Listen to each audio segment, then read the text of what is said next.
So there's a misconception that if you're single, you are incomplete, perhaps damaged, salvaged, and you won't be happy until you find your one. And that is not true. That is bullshit. It is a message that has been fed to us by media and advertising. The truth is, when you're single, you have the richest soil for growth. That's why I created this podcast. And unlike other podcasts, this one is host-driven, not guest-driven. That means I will be rotating health and wellness experts 3 times a week to give you the giant box of wellness crayons, not just the primary colors, so you can start building a meaningful life. It's time to give singlehood a cape.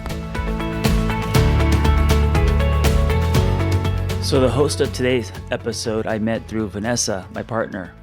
And she's disclosed this on her podcast and social media, so I will as well. These were the catalysts in her life early years. So Ashley was her therapist, and she also did sessions with Ashley's husband, Lair. So I thought it was interesting to bring them on as host/contributors because they were just such a powerful part of Vanessa's story, and I know they will be for you as well.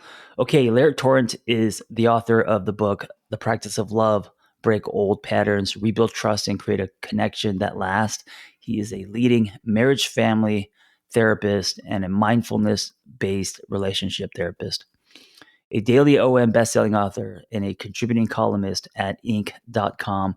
He has been resourced and interviewed by such notable news outlets and publications as NPR, Rolling Stone, The New York Times, and a host of podcasts and radio shows. He is the co-host of the Not Your Mama's Therapy podcast and can be found on Instagram at Lair Torrent, Torrent, holistic therapist. And his wife, Ashley Torrent, is a psycho-spiritual therapist, intuitive medium, and spiritual teacher. She sees both individual and couples, offers intuitive readings, teaches classes in spiritual mediumship, and is a co-host of the Blue Butterfly Effect podcast, which aims to ground spirituality and explore personal transformation. Ashley believes that as spiritual beings, we are all mediums, channels, and energy healers, but have forgotten our true nature and how to use these innate gifts.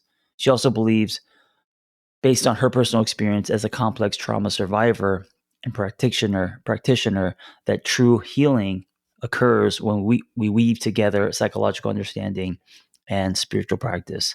She can be found on Instagram at Ashley Torrent, Torrent 29. I hope you enjoy this episode with Lair and Ashley. Well, hey, everybody, and welcome to the Single on Purpose podcast. Today, your hosts in the ever-revolving carousel of hosts for Single on Purpose are myself, Lair Torrent, licensed marriage and family therapist, and my lovely wife, Ashley Torrent, also a therapist and a medium. That's right, she talks to dead people in her spare time. Yes. There's outside noise.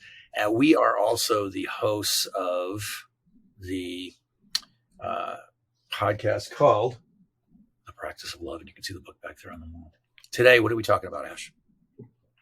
We are talking about competition, comparison, and our inner genius. That's right. Competition, comparison, and our inner genius. I think competition is inherent, endemic. It's part of our culture.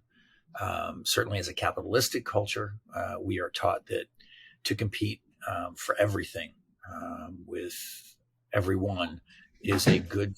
And I think today what we may find out that competition at large may not always be the best, and comparison might not always be the best. And I know that that's sort of sacrilege in our Americanized culture, where we're taught to compete for everything, including with our partners. Dovetail and cover some of that. But let's go ahead and jump into the idea of competition, comparison. What are your thoughts? Well, I thought we should start with competition because you really spoke to this in your book and you believe there is no competition really. And so I thought it might be good for you to flesh out where you came across that idea, because it really gave me a pause to think about. Well, I feel like there is competition but I don't think it should be there. Certainly not between partners, right? And that if there is any level of competition, whether you are fighting for the victim position in your relationship or you're fighting to win an argument, the idea is that in order for there to be a victor, there of course must be a victim or someone who's been vanquished, is what I said in the book. And that does not breed warm and loving feelings. And if partners are in constant competition, if they're constantly vying for whatever it might be between them, then the energy between you is ultimately not going to be a connective and loving one. And if we're not careful, that can get away from us. But I think we're also going to be talking about comparison and competition broadly as we experience it as single people as well. Yeah, I think one of the things that someone asked me when you were writing your book, and again, I share this even if you're not in a relationship, but I think it's important whether you're in a friendship or a partnership. A friend of mine who knows that I write asked me if I was jealous of your book deal. And my response was like, no. And she was like, how can you not be jealous of her book deal? And she's a writer as well. And I said, well, he hasn't done the work. I haven't done the work. I didn't write the book proposal. I didn't sit down and write the book. I didn't approach an agent or a publisher. So for me, there wasn't anything to be jealous of. I was really more than anything excited for you. And I think this is something that I notice in my clients. I've seen it in myself as well, that when someone has a success, even though I wasn't like this for you in that moment, but when someone has success or is doing something that maybe you long to do, or maybe living a life that looks better for you, and we see this so often in social media, you see the best version of people on social media, not the version they want you to see. It's a curated vision.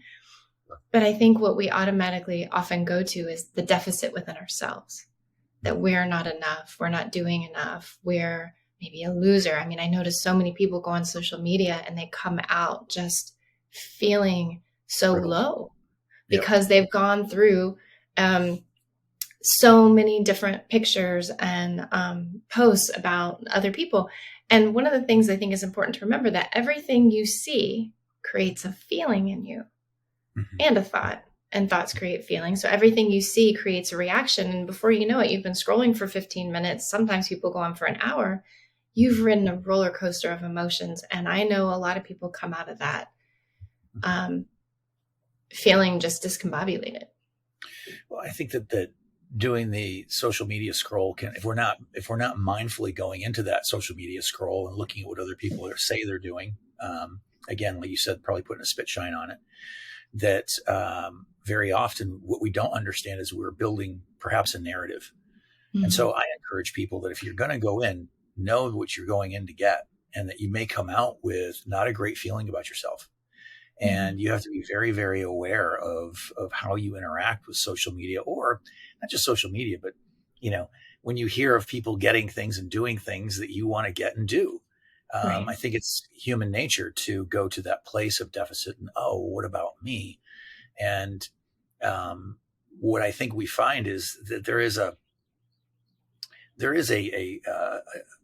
part of competition that can catapult us, that can push us into, well, if I want those things, then I need to double down, work harder, do those things.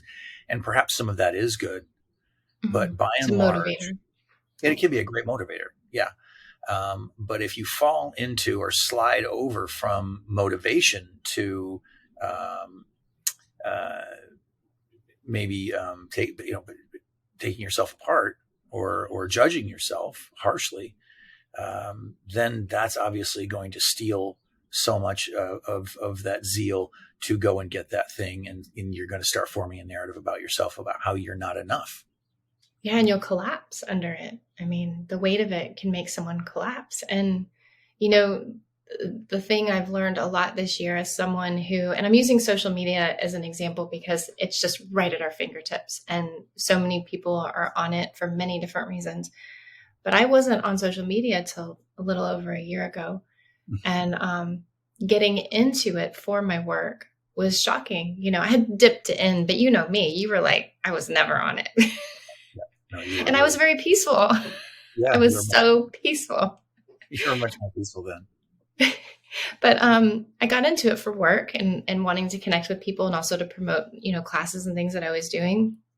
And what I found is I started to forget about my own process. I started to feel that I was behind, looking at my age. I'm behind. I'm not doing enough, seeing how often people post. I started comparing myself to those people. And what I forgot is, what'd you say? How few followers I have. Yeah. All of it. And what I forgot is that I am an individual with my own way of moving through the world.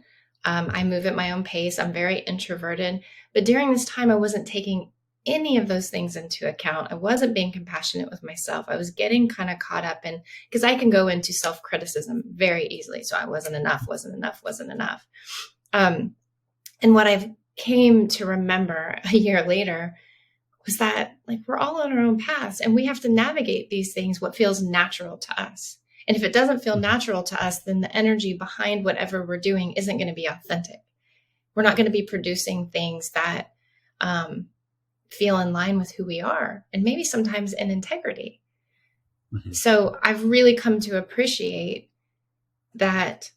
I remember seeing this post the other day. This woman said, if you see something that someone else has or something's doing, rather than go to competition or comparison, maybe say thank you. Thank you for showing me what's possible. And I just love that. I really love that. Yeah. Yeah. And as I wrote in the book, talking about not just, couples who compete with one another, which I think can be, as I said, not a very healthy practice for a partnership.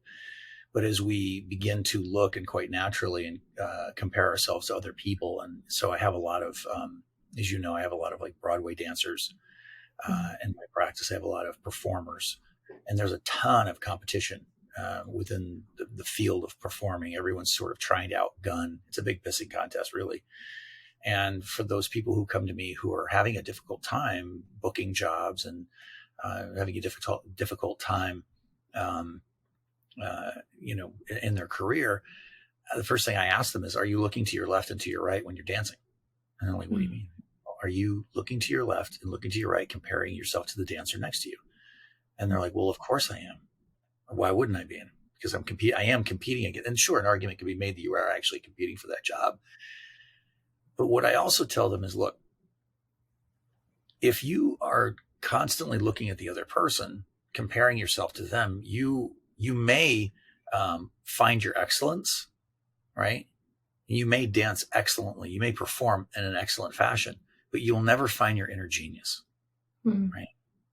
And it's those people who work all the time, those people who are, as they say in the colloquial of our time, like, oh, they're just playing another game. I think of people like Wayne Gretzky or Michael Jordan, Magic Johnson, those people who have reached this pinnacle of the pinnacle of the sport or the pinnacle of anything that they're doing. Very often they will be referred to as playing another game.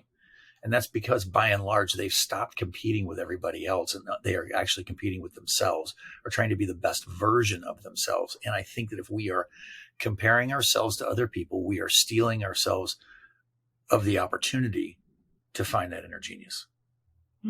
And whatever we're trying to do, we end up doing it for the wrong reasons, to keep up with everybody, rather than the initial reason we started is that it probably brings us joy or it's something we're passionate about. Right now I'm teaching myself to draw, something, I've always wanted to do.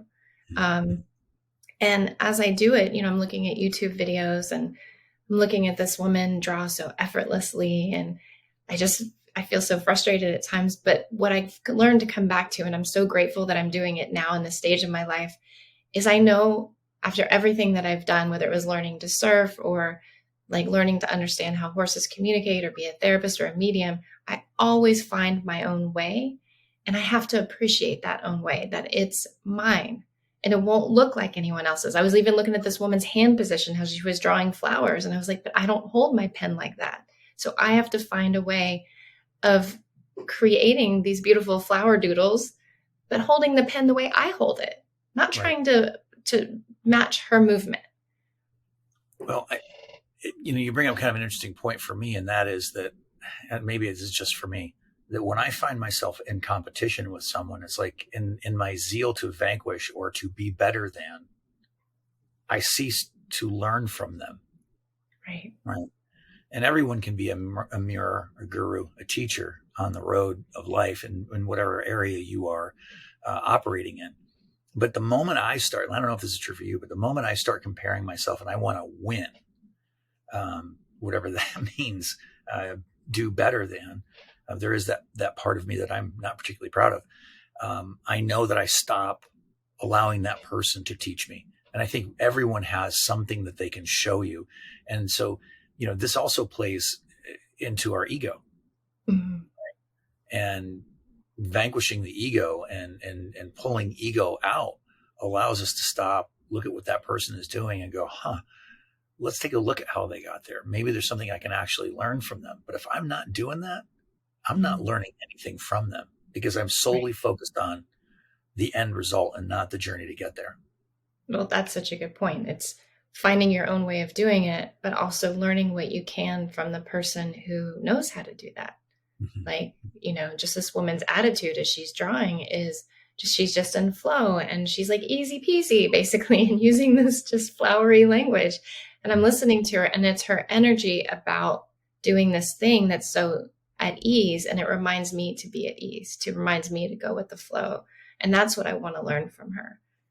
And I also feel like when we adopt that, when we go into comparison, we go into competition, we go into a deficit perspective. Yeah. Right. And when I'm coaching people through anything that they're trying to attain, right, very quickly we get to, well, there's only one seat, or there's only, one person to, I see it a lot when people are trying to date, right? There is this contracted sort of deficit perspective, and you hear, well, there's no good men in New York, and there's no good men in Charleston, or good women in this particular part of the world. And it's like, that's not actually true. That when we can adopt a less contracted narrative around so many things, and when we drift away from competition and come back to our intrinsic goodness, right? Like when we come back to what we bring to the table in any given situation, and we start taking account of those things that are so great within us, then we come from an abundance perspective. Yes. Right. And the energy of abundance. It's so compelling and it's so attractive that I think, and I don't want to be, too Pollyannish, but the more I know, for me, the more I've moved away from competition and trying to vanquish everybody else, and moved into an abundance perspective and an allowance of like, there is enough room. There is plenty of space. There are actually enough of whatever it is that I'm trying to get. And I know people will argue with me on that, but the closer I get to having the experience of that thing. Right. And everywhere where I've adopted that, I've gotten very, very close, if not the thing. You might have gotten a different version of that thing than you imagine. I mean, I think that's the beauty of what's possible is it may not look exactly what you thought you wanted, but usually what you end up getting is something more beautiful. And I think that gratitude and appreciation for your own gifts and your own process and for your teacher leads us to a place of, and I totally lost where I was going, but I'm going to find it back. Well, not only does that abundance lead us to a place of sympathetic joy, which I think is so important, sympathetic joy for the other person. This idea that when we see someone doing something amazing that we really respect and admire, rather than going to a deficit perspective, we feel joy for that person. What would that be like? Mm-hmm. What would it be like to be like, I'm so happy for them? Right. And just knowing that there's enough. Oh, I know what I was going to say. The other thing that you and I live by most often this year, I feel like we've been tested in this idea, but most often we live in a world where rules don't apply. So when you're in competition and you're in a scarcity, yes, I like that. That's right. Feelings of scarcity, then there's a limited amount of what's available to you. And there's a limited way of how to get it. And you and I have often said we don't live by those rules of engagement, just because someone says you have to do this to get a publisher and agent. You went rogue and found your own way. Mm-hmm. We've done that in most things in our life. So just keep having to learn. Yeah. Yeah. Because I think it's so woven into the fine fabric of who we are, and certainly of who I am, to compete, to see my deficit rather than my abundance, right? I'm constantly encouraging my clients. I'm like, you're constantly looking at all the things you have not done. How often do you stop, look back, and go, wow, look at the amazing things I have done, right? And this is where gratitude practice comes in. It can be such an amazing practice if you can do it, because it does remind us often, if we do it enough, of all of the things we've done. So we come from that abundance perspective, and very often we can take it with us. And I'm constantly having to remind myself that there is enough. Yeah. Even in those places where we're taught there is not enough, there is actually enough. And when we hold that as a truth, and it's a stupid example, but I remember when we first moved to Charleston, and we had been invited to this like jazz on the green in this local park, right? And we hadn't been here very long. And so we're getting the stroller ready, and, the blankets and the wine and the cheese and all the things. And I'm going, come on. It's 6:00. We got to get there if we're going to get a spot. And coming from New York City. Yeah. Well, right. Again, you're telling the end of the story before. Whoops. Yeah. Thank you. So as I was going to say, we had come from New York City, where there is often a deficit of seats at any one thing. I mean, places on the lawn at the Jazz Fest in the park, right? There is often a feeling of lack there because there's so many people in so little space. But even in that place, I worked it out where I could create a sense of abundance within me that manifested itself in my life. And that started with not competing with every other New Yorker for every other thing. And so when we got to the park in Charleston, it was like the gates of Shangri-La had opened up, and it was like, of course, come, there's plenty of space for everyone. And that was like one of those life moments where I felt like life was showing me, like, slow down, take a breath. Not everything needs to be a race. Not everything needs to be a competition. You have to compete for space on the lawn next to this family. There's going to be plenty if you open yourself up to the possibility that there is enough. Right. It's a game changer. It's a different mindset, and when you're in comparison competition, you're operating from a deficit right out of the gate, rather than a place of sympathetic joy, appreciation, gratitude. And what you said about reflection of where you've been, it's something else I learned this year. I had to say, when I was being hard on myself, wait a minute, look at where you've come from, look at the reasons you weren't on social media, which were a lot of trauma-based reasons. And look at the fact that you're courageous enough to put yourself out there now. That fear is not controlling this experience. And then look at the things you have created in this time. And when I would do that, it was like I could take a breath and I could come back to the present moment, and, my ego would fall away, and I would come back to a space of love within inside myself. And it's just a spaciousness of there is enough, and I am enough. Yeah, and I almost forgot the story. I'm always with the stories, but I like telling stories. So you're this one, when you're not interrupted. Well, yeah, when people don't tell the end of the story. So I'm in grad school, and it's towards the end of grad school, and we had a substitute professor in. It was a very small class, and I think they were looking for something to do and something to talk about. So this particular professor had us go around the room. They went around the room, and everyone had to say once, because we're getting close to licensure, once you're licensed, what are you going to do with your license? And everyone kind of followed the company line and was like, well, I'm going to go work in a drug rehabilitation center, or, whatever it was. No one was saying what they were actually going to try to do, which is go into private practice. But when it came time for me, of course, being the fart in the elevator that I tend to be, I said, I'm going to start a small private practice in the East Village. I'm going to have a sliding scale fee where I can see people who can pay my top fee, and I can also see people who can't afford this echelon of therapy. And I sort of went into what I was going to do to build this practice out and how many clients I wanted to see. And I was kind of dreaming it up, and I was getting kind of excited. And this person then turned to me and said, really? Is that what you're going to do? He said, this is what I want you to do. I want you to take the zip code that you live in New York City, or wherever your office is going to be. He's like, I want you to go to Psychology Today, and I want you to punch that in, and I want you to see how many therapists there are in your zip code, and then tell me about your private practice. And I was like, yeah, exactly. The reaction in my body to this story is just, it contracts you. But at the same time, I went and did it like an idiot. I went and did it. I'm going to do that.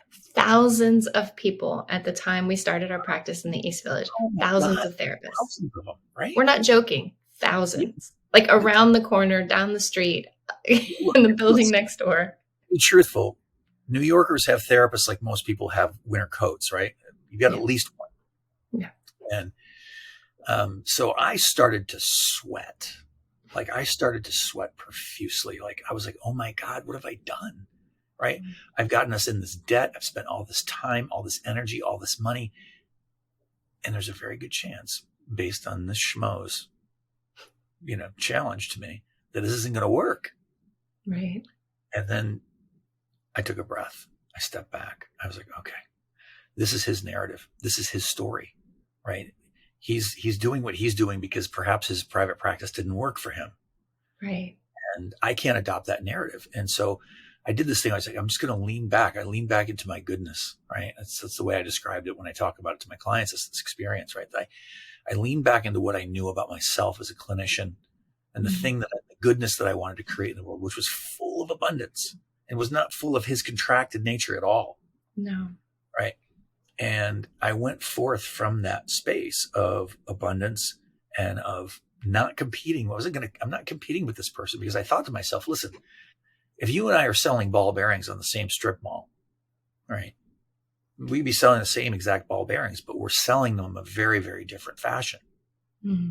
And as silly, as stupid as that example is, it's like creating a therapy practice or creating anything in your life. If you're not looking to your left and looking to your right, comparing yourself to the other guy and really stepping into what it is that makes you special, there is no competition. No. There is no comparing. And so I thought to myself, oh, sorry, go ahead. Yeah. And I thought to myself, so yes, I am a licensed therapist and there's thousands of them quite literally in this square block or in this square mile radius, but we are not doing the same thing. And it was from that space, I'm convinced to this day, it's why my practice and quite frankly, yours has always thrived. And we've never had a problem with having enough clients. It's because we've always bought into our abundance. We've never competed with other therapists. And I had the completely different experience with my supervisor and teacher. He said, don't even look at the amount of therapists in your area. Just focus on creating your practice. And I remember thinking that's what I'm going to do. And it's true when you think about who we are as individuals, we are offering something completely different. And something I wanted to share, because I like to bring the spiritual piece in and because I'm a medium, I was channeling the other day with my group, and when you channel, I'm in an altered state, receiving information from like the collective higher love energy, which you can call spirit, God, universe. I call it spirit. And a message came through that was so beautiful. It was like, imagine that each of you is part of a choir and each of you have your part to play. And in a choir, you have the soprano, the alto, the second soprano.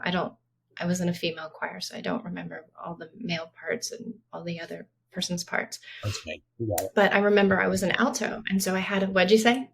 I said, points made. We got it. We know where you're going. Yep. Following along. So I was an alto, and which is a very hard part to sing in a choir because I was one of the only altos. So you're singing the lowest version, while the sopranos are singing the fun, high, bouncy versions of the song as I see it. But I remember when I was hearing this message, that I was the unique individual expression of that alto in that choir. And as we are a group, if you think of the collective, I do believe we all come in to this world with a unique purpose, whatever that is. It's some way of service, whether it could be a teacher, a healer, a therapist. It could be someone who cooks food. It could be someone who grows food. It doesn't matter.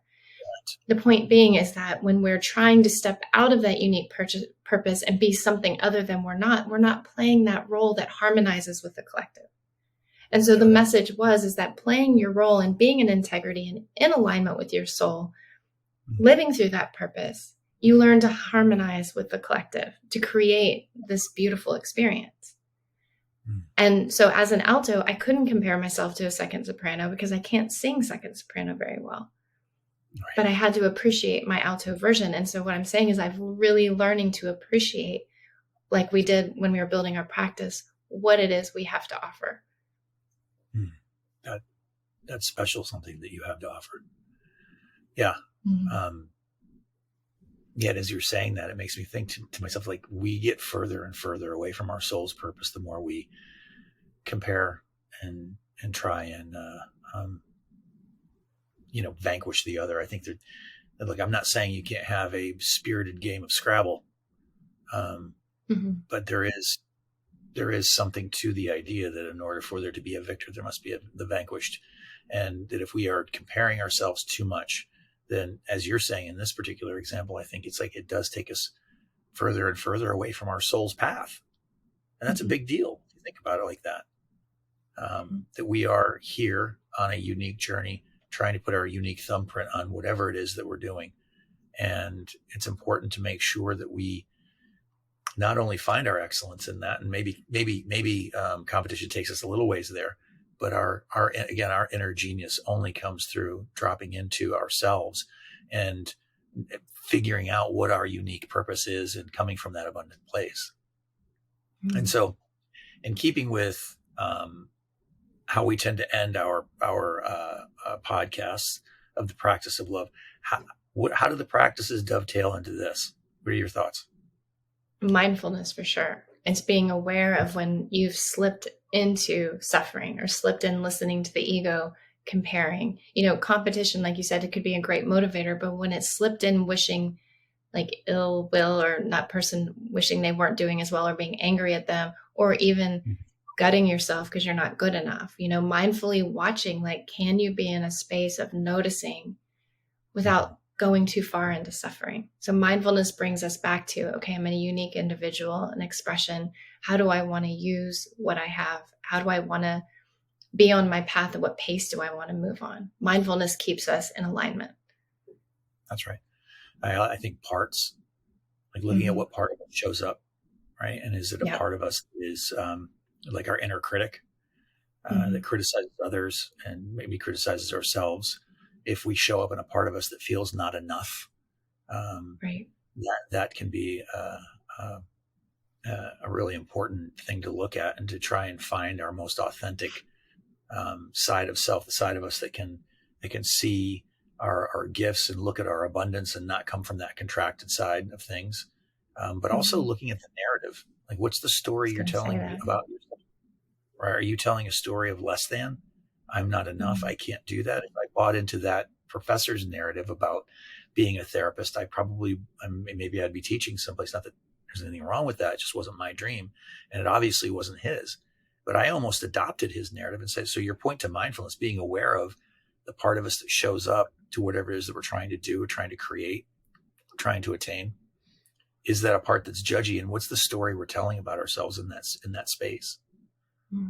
And then, one of my favorites, especially lately, is personal responsibility, which you talk a lot in the book. It's the 5th practice, is that I am responsible for how I'm showing up to what it is I want to do. I'm responsible for how I'm talking to myself. I'm responsible for what I put out into the world when I see others doing well. I'm responsible for keeping myself in alignment and on track. I'm responsible for how I express myself in those moments. Do I put out jealousy and other things into the world, or do I, not bypassing what you feel, but seeing if you can come to something different? I'm responsible for what I put out into the world and how I put it out there. Yes. And your ego, you're personally responsible for, responsible for keeping an eye on my ego. Yeah. Acting through fear or love. Well, I think we're about at time. Anything else you want to say? Anything you want to plug before we go? You can also find me on the Blue Butterfly Effect podcast with Millie Murillo, and we are having an upcoming retreat with Danae and Vanessa. It will be announced, I believe, in the middle of this month in January, and the retreat's in Costa Rica. What'd you say? Danae Long and Vanessa Bennett. Logan now, right? Danae Logan and Vanessa Bennett, yes. Right. Oh, okay. Sorry. And what about you? So I am going to be at a retreat in Portugal in May, and you can find that. You can find a link to that in my link tree on my Instagram at Lair Torrent Holistic Therapist, and you can also pick up the book The Practice of Love, which is ostensibly a book about couples and relationship, but really these practices are, as we're finding out, really applicable to all areas of life. And that book is available anywhere finer books are sold. Yeah. All right. All right. Thanks for the chat. See you later. Thank you. Bye. I hope that episode was helpful. Hey, listen, if you want to share your singlehood journey, if you've gone somewhere and come back, if you have revelations and wisdom, please share your story. It's going to help other people. Nothing makes us feel more connected than hearing other people's stories. So just send me the audio of your story, and you could just record it directly from your phone and email it to theangrytherapist@gmail.com. Also, if you want our Single on Purpose newsletter, go to singleonpurpose.life. That's singleonpurpose.life. You will get tools and articles and other people's stories, and also Zoom links to private gathers. So if you want to join our community, go to singleonpurpose.life. Thank you for listening. Be well. We hope you tell a friend. Hey, before you go, I want to invite you to the Single on Purpose private community online. It's off of social media, no ads, no algorithms. We got forums, we got live groups, we got webinars, and we have social hangs. We also have offline in-person hangs happening soon. So check us out. Go to singleonpurpose.life. That's singleonpurpose.life, and I will see you inside.